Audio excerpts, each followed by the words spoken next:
Felq il-50 anniversarju mit-twaqqif tiegħu, il-Bank of Valletta nieda l-fondazzjoni tiegħu bilan li joħloq iżjed responsabilità korporattiva soċjali u biex ikun hemm governanza soda fl-operat tal-bank innifsu.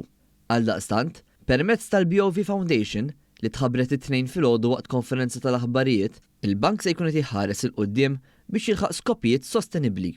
Il-kap eżekuttiv Kenneth Farrugia sostna l-importanza tal-Bank of Valletta Foundation li se tkun qed tissarraf f'numru ta' ħidmiet li l-bank se jkun qed jagħmel u se jkompli fuq dak li diġà jitwettaq sal-lum.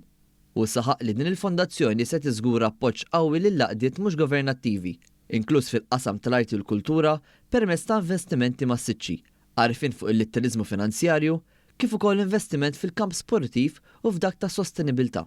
Martin Gallia, li se jkun iċ-chairperson tal-fondazzjoni l-ġdida, irrimarka li din ġiet iffurmata minn tim apposta li jinsab lesta x-xogħol li jrid isir. F'kumment ma' News, iċ-chairman tal-Bank of Valletta, Gordon Cordina, elabora fuq ir-responsabilità li din il-fondazzjoni se tkun qed iġġorr.